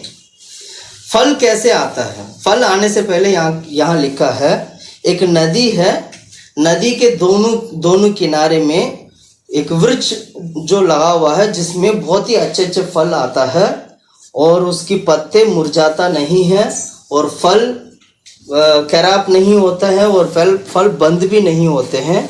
और उस फल खाने से क्या हो जाते हैं? क्या हो जाते हैं? खाने में अच्छा है, और आखिरी पॉइंट, उनके फल तो खाने के और पत्ते आशीष के काम आएंगे। आशीष के, वेरी गुड। फल खाने के और पत्ते आशीष के काम आएंगे। हालेलुया। सबसे पहले आपको यहाँ से मैं आत्मिक रीति से कुछ बातें मैं बताऊंगा, ताकि आप जल्दी से जल्दी समझ सके। सबसे पहले ये जो वृक्ष, जो पेड़ है, ये एक आत्मिक व्यक्ति को दिखाती है। यानी आत्मिक व्यक्ति मतलब जो मसीह में जो व्यक्ति है, वो आत्मिक व्यक्ति को दिखाती है। ये वृक्ष जो है बिलीवर्स को, विश्वासी लोग बोल सकते हैं या सेवक लोग बोल सकते हैं, वही मैं बोल रहा हूँ, आत्मिक व्यक्ति को दिखाती है, आत्मिक लोगों को दिखाती है। और ये आत्मिक व्यक्ति का जीवन राइचसनेस होना चाहिए, मतलब क्या बोलते हैं, धर्मी वाला होना चाहिए। इसलिए इस पेड़ को हम कहेंगे, इस पेड़ को हम ऐसे भी कह सकते हैं, धर्मी वाला पेड़। धर्मी वाला मतलब अधर्मी नहीं, मैं धर्मी की बात कर रहा हूँ। धर्मी वाला पेड़, धर्मी वाला पेड़ से फल निकलता है, वो फल है पवित्रता की फल है, जो आत्मिक फल माना जाते हैं। और ये फल जो है हमेशा हमेशा के लिए, मतलब इटर्नल लाइफ के लिए उगने वाली फल है। और ये इसकी अंत अगर मैं बोलूँ तो इटर्नल लाइफ ही हम अंत बोल सकते हैं। ऐसे करके हम इस चीज़ को समझ सकते हैं। सबसे पहले मैं थोड़ा थोड़ा करके मैं समझाऊंगा, ताकि ये जो भी बातें मैंने अभी कहा है वो आपको वचन की द्वारा समझ में आ जाए। अब एजेकिएल की किताब 47 का 7वां वचन अगर आप पढ़ोगे, 7वां वचन, लौटकर मैंने क्या देखा कि नदी के दोनों तटों पर बहुत से वृक्ष है। बहुत से वृक्ष, नदी के दोनों दोनों साइड पर क्या बहुत सी वृक्ष हैं। और तब उसने मुझसे कहा, ये सोता पूर्व देश की ओर वो रहा है। Hallelujah, hallelujah, hallelujah. मतलब धर्मी व्यक्ति एक पेड़ के समान वो बढ़ता है। धर्मी व्यक्ति, अगर एक व्यक्ति अगर अधर्मों को छोड़कर वो धर्मी बनता है तो एक पेड़ के समान वो मतलब बढ़ने का स्वभाव उसका जीवन में आ जाते हैं। उदाहरण के लिए आप भजन संगीता की किताब में अगर आप पढ़ोगे एक धर्मी व्यक्ति के बारे में वहाँ क्या लिखा है। भजन संगीता की किताब 92 का 12, हिंदी में क्या बोलते हैं? 92 का 12, 92 का 12 वचन। भजन संगीता की किताब 92 का 12 वचन। धर्मी लोग खजूर के समान फूले फैलेंगे। हाँ, अब ये यहाँ आप देख रहे हैं, यहाँ हम क्या पढ़ते हैं? धर्मी व्यक्ति खजूर के समान फूलेंगे और फलेंगे। यानी एक धर्मी व्यक्ति को एक वृक्ष के साथ मिला दिया गया है। इसलिए मैं कह रहा था, वृक्ष का मतलब धर्मी व्यक्ति को दिखाती है। एक धर्मी व्यक्ति खजूर के पेड़ के समान फूलेगा, फलेगा। और जो वहां से नदी के किनारे ये मिलता है, नदी जो है पवित्र आत्मा को दिखाती है। नदी पवित्र आत्मा को, पवित्र आत्मा की द्वारा अगर एक पेड़ बढ़ता है तो वो धर्मी का पेड़ माना जाएगा। वो खजूर की पेड़ के समान धर्मी फूलेगा, फलेगा। इसको बोलते हैं नया फल। प्रिय भाइयों बहनों, मैं कहना चाहता हूं कि जब हम मसीह में नहीं था, हमारे अंदर पुराने फल थे। जब हम मसीह में आकर पवित्र आत्मा को पाने लगे और हमारा पेड़ धर्मी का पेड़ बनने लगा, तो यहीं से हमें नया फल उत्पन्न होना शुरू हो चुका है। इसलिए धर्मी का क्या बोलते हैं? धर्मी का पेड़ करके बाइबल में लिखा, धर्मी का पेड़, धर्मी का वृक्ष करके लिखा। यशायाह की किताब 61 अध्याय 3 वचन पढ़ो। वो जो वृक्ष का बारे में जो हम पढ़े हैं वो धर्मी का वृक्ष है। यशायाह की किताब 61 अध्याय 3 वचन। और सियोन के विलाप करने वाले सिर पर की राख दूर करके सुंदर पगड़ी बांध दो, कि उनका विलाप दूर करके हर्ष का तेल लगाओ, कि उनकी उदासी हटाकर, देखो, हर्ष का तेल लगाओ और उनकी उदासी हटाकर यश की ओर न ओढ़ाऊं, जिससे वे धर्म के बाज वृक्ष और यहोवा के लगाए हुए कहलाए, और जिससे उनकी महिमा प्रकट हो। क्या पढ़ते हैं हम लोग? पवित्र आत्मा की द्वारा धर्म का वृक्ष बन जाते हैं। पवित्र आत्मा की द्वारा एक व्यक्ति नया हो जाता है। पवित्र आत्मा की द्वारा नया फल देने लगते हैं, क्योंकि वो धर्मी का वृक्ष बन गया है वो। इसलिए क्या करना चाहिए? एक धर्मी का वृक्ष होने के बाद क्या होना चाहिए? उसका जीवन में धर्मी का वृक्ष, लोग बोलना चाहिए धर्मी का वृक्ष है ये कौन सा वृक्ष है? धर्मी का वृक्ष है। इसलिए धर्मी कहाँ पर रहता है? नदी के किनारे वास करता है। पहले हम नदी के किनारे नहीं थे, मसीह में जब आए हैं तभी हम नदी के किनारे आ चुके हैं। हमें पानी की कमी नहीं है क्योंकि नदी से पानी मिलता है। नदी पवित्र आत्मा है। उस पानी से नदी के किनारे रहने वाला हर एक जो पेड़ पौधे जो होते हैं बहुत ही अच्छी तरह वो बड़ा हो जाते हैं। क्यों? क्योंकि उसको पानी की कमी नहीं है। हमारे आत्मिक जीवन में भी नदी जैसे पवित्र आत्मा हमारे जीवन में कार्य करना चाहिए। पानी की कमी नहीं होना चाहिए, यानी पवित्र आत्मा की कमी नहीं होना चाहिए हमारे जीवन में। अगर ऐसे होगा तो हम धर्मी व्यक्ति बनेगा, तो धन्य बनेगा। धन्य है वो व्यक्ति, क्योंकि उसका पौधा कहाँ लगा हुआ है? वो पेड़ उसका कहाँ है? नदी के किनारे। पढ़ो, आप पढ़िएगा, एक वचन पढ़िएगा, भजन संगीता की किताब 1 अध्याय 1 वचन से लेके 3 वचन तक हम पढ़ेंगे।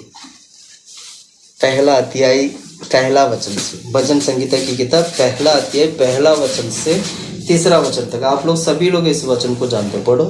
क्या ही धन्य है वो पुरुष जो दुष्टों की युक्ति पर नहीं चलता, दुष्टों की युक्ति पर नहीं चलता, और ना पापियों को मार्ग में खड़ा, ना पापियों की मार्ग में खड़ा रहता, और ना टट्टा करने वालों को मंडली में बैठता है। टट्टा करने वालों की मंडली में ना बैठता है। ये व्यक्ति धन्य होता है।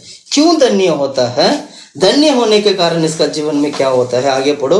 परंतु वो तो यहोवा के व्यवस्था से प्रसन्न रहता, परंतु वो तो इन सभी चीजों को छोड़कर वो यहोवा की व्यवस्था में प्रसन्न रहता है और उसकी व्यवस्था पर रात दिन ध्यान करता है। उसकी व्यवस्था पर वो व्यक्ति रात दिन ध्यान करता है। आगे पढ़ो। वो उस वृक्ष के समान है। हाँ, अब देखा, वो उस वृक्ष के समान है जो बहनी नदियों के बहने वाला नदी के किनारे लगाया गया और अपनी ऋतु में फलाता है। अपनी ऋतु में मतलब बहुत ही अच्छी तरह वो फलता है, और जिसके पत्ते कभी मुरझाते, जिसका पत्ते कभी मुरझाता नहीं। इसलिए जो कुछ वो पुरुष करे, जो कुछ भी वो धर्मी व्यक्ति करेगा वे सफल होता है। वो सफल होता है। Hallelujah, hallelujah. इसलिए हमारे वृक्ष कहाँ होना चाहिए? नदी के किनारे। प्रिय भाइयों बहनों, मैं कहना चाहता हूँ धन्य तभी बनता है जब हमने 1 अध्याय 1 वचन में जो पढ़ा था उन सभी चीजों को छोड़ने वाला व्यक्ति बनेगा। मैं दोबारा बोल रहा हूँ, मसीह में नहीं था इसलिए अंधकार में थे, मसीह में नहीं था इसलिए बहने वाला नदी के किनारे में भी नहीं थे, मसीह में नहीं था इसलिए हम क्या नाम है, हमारे जीवन में सफलता नहीं होता था, मसीह में नहीं था इसलिए हम अधर्म की कामों को करते थे। आज हम सभी चीजों को छोड़ दिया, परमेश्वर की वचन को दिन रात ध्यान करते हैं, इसीलिए आज हम धन्य हैं और बहने वाले नदी के किनारे लगाया गया उस पेड़ पौधे के समान एक धर्मी व्यक्ति होकर जीवन बिताते हैं। इसलिए हम कहाँ होना चाहिए? कहाँ हमारा पेड़ कहाँ होना चाहिए? बहने वाला नदी के किनारे। जेरेमिया की किताब 17 अध्याय 18 वचन पढ़ेगा जल्दी के जल्दी। जेरेमिया की किताब 17 का 18।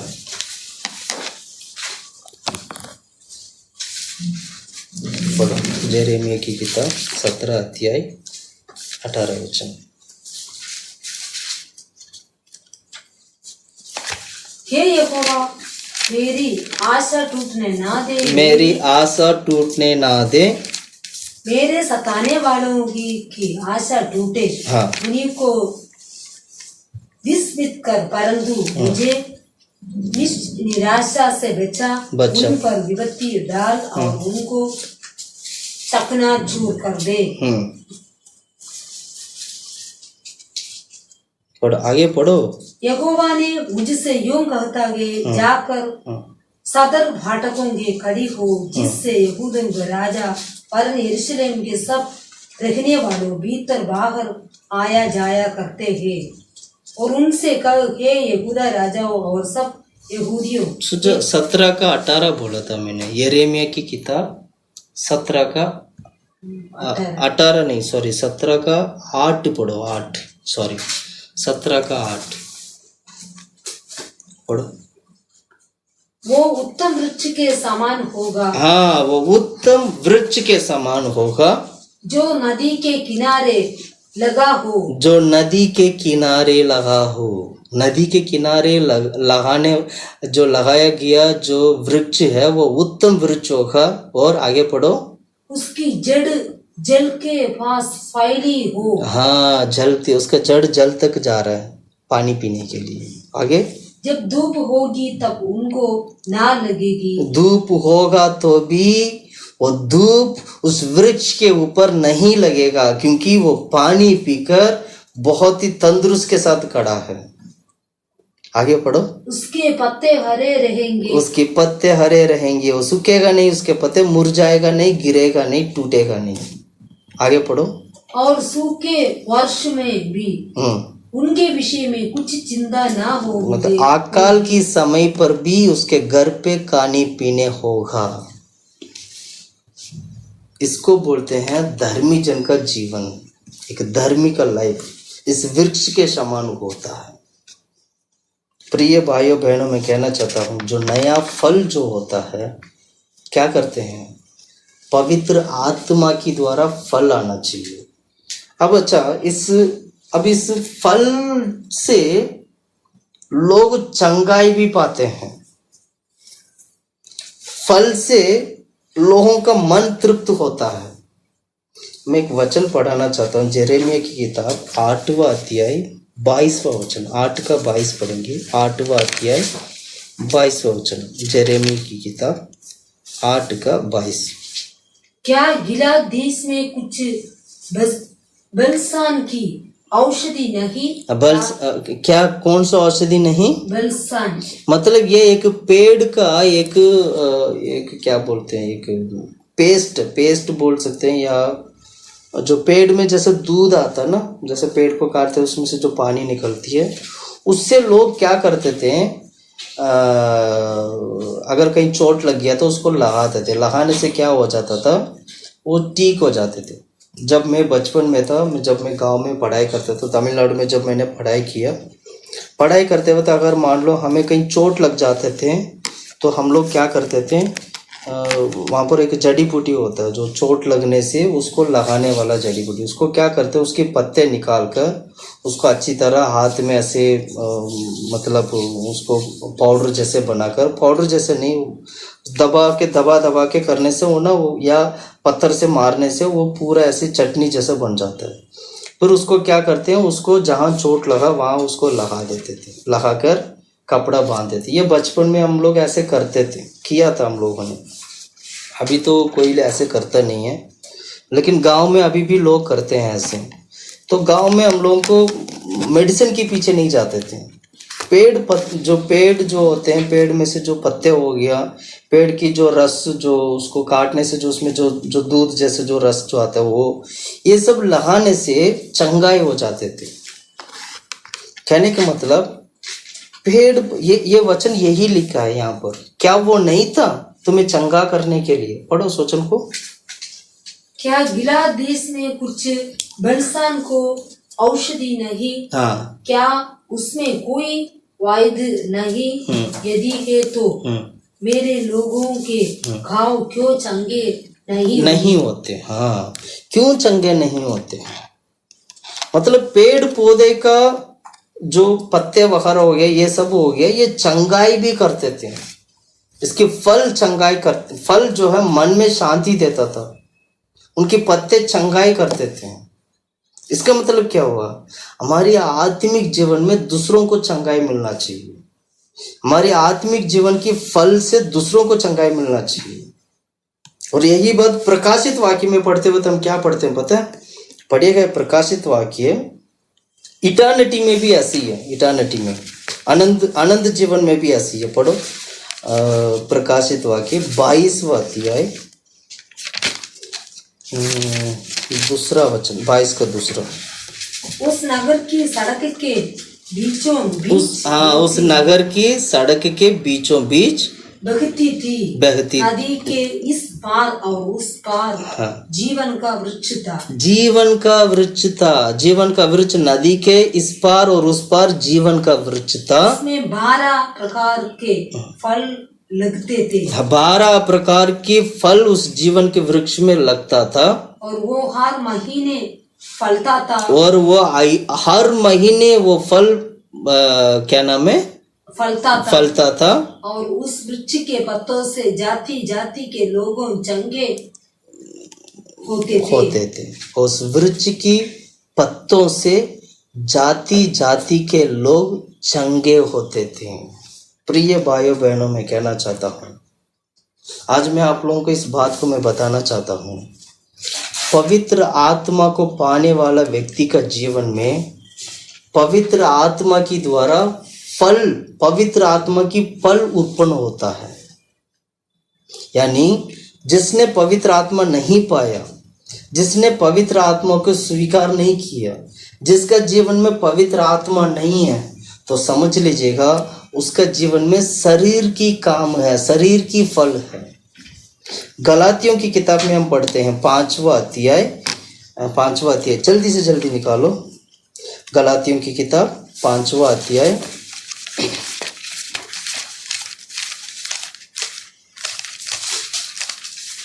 पढ़ो। गलातियों की किताब 5वां अध्याय 19 से पढ़ेंगे। शरीर के काम तो प्रकट, शरीर की काम यानी शरीर का काम मतलब शरीर का फल मान लो, इसको शरीर का फल करके समझ लो, ठीक है। शरीर की काम तो प्रकट है, अर्थात व्यभिचार, गंदे काम, लुचपन, मूर्ति पूजा, टोना, बैर, झगड़ा, ईर्ष्या, क्रोध, विरोध, फूट, विधर्म, डाम, मतवालापन, लीला क्रीड़ा और इनके जैसे और काम है। कुल मिला के 17 पॉइंट लिखा है यहाँ पर। 17 काम है, यानी 17 फल बोल सकते हैं इसको। शरीर के द्वारा उगने वाला फल करके समझ लेना इसको, ताकि आपको समझ में आ जाए। इसको शरीर के काम करके लिखा। शरीर के काम मतलब शरीर के द्वारा करने वाले कर्म काम। और इसका फल क्या होगा? इसका फल तो मृत्यु है। शरीर से जो भी काम करते हैं उसका फल तो मृत्यु है। लेकिन इसमें क्या क्या काम कर रहे हैं? 17 पॉइंट लिखा, 17 पॉइंट। लेकिन इसके बदले में यदि पवित्र आत्मा आपका जीवन में आ जाए तो पवित्र आत्मा की द्वारा 9 फल आपका जीवन में कार्य करता है। हमारे जीवन में ना शरीर की काम नाश होना चाहिए, पवित्र आत्मा की फल आना चाहिए। इसलिए धरती पे रहते वक्त पवित्र आत्मा की फल प्रकट होना है। पवित्र आत्मा की फल क्या? पढ़ो, आत्मा की फल 22 और 23। आत्मा का फल प्रेम, आनंद, शांति। आत्मा का फल देखिएगा, प्रेम है, आनंद, शांति है, धीरज, कृपा, भलाई, विश्वास, नम्रता और संयम है। ये सारे फल जो है ना, दूसरों को चंगाई करना है। स्वर्ग में जो हम फल देखा था ना, उस फल के उस वृक्ष देखा था, उस वृक्ष की पत्ते से लोग चंगाई पाते थे। धरती पे रहते वक्त ही, जब हम धरती पे अभी हम जीवित रहते वक्त ही हम क्या करना चाहिए? हमारे जीवन के द्वारा दूसरे चंगाई पाना है। हमारे जीवन की फल की द्वारा, हमारे जीवन में आने वाला पत्ते की द्वारा, हमारी कामों के द्वारा, हमारे कर्मों की द्वारा दूसरा व्यक्ति चंगाई पाना चाहिए। यह है पवित्र आत्मा का फल। यह है पवित्र आत्मा का फल। ये आत्मा का फल है। ये आत्मा की छाया, अगर मैं बोलूं पवित्र आत्मा की छाया का मतलब नया फल। नया फल पवित्र आत्मा की छाया को दिखाती है। इसलिए क्या करना चाहिए? आत्मा में भरकर आत्मा की फल के अनुसार जीवन बिताना है। बाइबल में क्या लिखा वचन, उसकी पत्ते से लोग चंगाई होते थे। इसका मतलब क्या हुआ, आत्मिक रीति से अगर मैं बताऊं, हमारे जीवन की द्वारा दूसरा चंगाई पाना चाहिए। कैसे चंगाई पाएगा? आपकी स्वभाव से। आपकी स्वभाव औरों को चंगाई करना चाहिए, औरों को चोट नहीं पहुंचना है।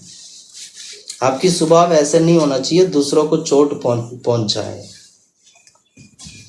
आपकी स्वभाव से अगला व्यक्ति को चोट लगता है या आपकी स्वभाव से अगले को नुकसान है, आपकी स्वभाव से अगला आपके ऊपर भरोसा नहीं करता है, आपकी स्वभाव से अगला व्यक्ति आपको प्रेम नहीं करते हैं, तो समझ लीजिएगा आपका फल सही नहीं है, यानी चंगाई देने वाला पत्ते नहीं है, या चंगाई देने वाला, स्वस्थ होने वाला फल पत्ते नहीं है।